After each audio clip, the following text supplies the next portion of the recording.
This channel does not promote any violent, harmful, or illegal activities. All content provided by this channel is meant for an educational purpose only. Jammu কাশ্মীরের দক্ষিণ কুলগামে বাহিনীর বড় সড় সাফল্য। বাহিনীর সঙ্গে দীর্ঘ গুলির লড়াইয়ে খতম ৫ জন জঙ্গি। জখম অবস্থায় হাসপাতালে ভর্তি ২ জন জওয়ানও। গোপন সূত্রে খবর পেয়ে বেহিবাগ এলাকায় তল্লাশি অভিযানের সময় বাহিনীকে লক্ষ্য করে গুলি।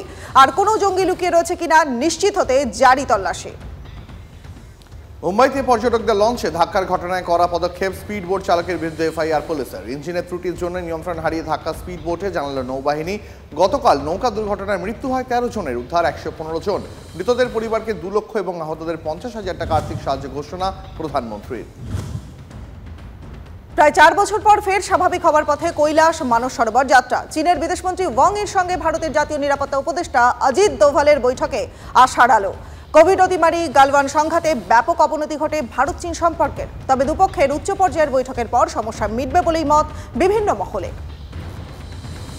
বাংলাদেশের জন্মের ইতিহাসই মুছে দিতে চাইছে অন্তর্বর্তী সরকার। ফের ইউনুসকে নিশানা আওয়ামী লীগের। চাঁপাইনবাবগঞ্জে জয় বাংলা লেখায় ছাত্রলীগের ২ নেতাকে কুপিয়ে হত্যা। এই ঘটনা থেকে প্রমাণ মুক্তিযুদ্ধের ইতিহাস মুছে দেওয়ার পরিকল্পনা চলছে। বিবৃতি আওয়ামী লীগের যুগ্ম সাধারণ সম্পাদক আফাম বাহাউদ্দিন নাছিমের।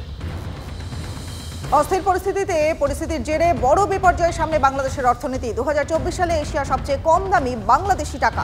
ডলারের তুলনায় অস্বাভাবিক হারে কমেছে বাংলাদেশি টাকার দাম। চলতি বছর এখনো পর্যন্ত ৯% বেশি পড়েছে ওপারের টাকার দাম। এসএসসির ২৬,০০০ চাকরি বাতিল মামলার আজ শুনানি। ২৬,০০০ শিক্ষক শিক্ষাকর্মীর চাকরি থাকবে নাকি বাতিল হবে, এই নিয়ে আজ সুপ্রিম কোর্টের প্রধান বিচারপতির বেঞ্চে শুনানি। পুরো প্যানেলই বাতিল নাকি যোগ্য অযোগ্য পৃথকীকরণ জানা যাবে আজ। বারুইপুরে ইলেকট্রিক্যাল সংস্থার গোডাউনে গুজরাট পুলিশের হানা। গুজরাটের দায়ের একটি মামলার তদন্তে বুধবার রাতে দোলতলার গোডাউনে হানা। অভিযানে বিপুল পরিমাণ ইলেকট্রিক্যাল সামগ্রী বাজেয়াপ্ত করা হয়েছে। সূত্রে খবর, গোডাউন থেকে বেআইনি তারও বাজেয়াপ্ত করে গুজরাট পুলিশ। মেমারির সিনেমা হল পাড়ায় মাদক পাচারকারী ডেরায় হানা, উদ্ধার ৪২ লক্ষ টাকা। ৪৭ কেজি গাঁজা উদ্ধার করেছে পুলিশ। মৃত মহিলা মাদক পাচারকারী। বেসমেন্টে বাংকার করে লুকিয়ে রাখা হতো গাঁজা। ছাগলের খাদ্যের আড়ালে বস্তা বস্তা গাঁজা উদ্ধার করে পুলিশ। জেএনইউ এর প্রাক্তন ছাত্রনেতা ওমর খালিদের অন্তর্বর্তী জামিন। পারিবারিক অনুষ্ঠানে যোগ দিতে ২৮ ডিসেম্বর থেকে ৩রা জানুয়ারি পর্যন্ত জামিন। দিল্লিতে ২০২০ সালের হিংসার ঘটনায় ওমর খালিদকে অন্তর্বর্তী জামিন দিল্লির আদালতের।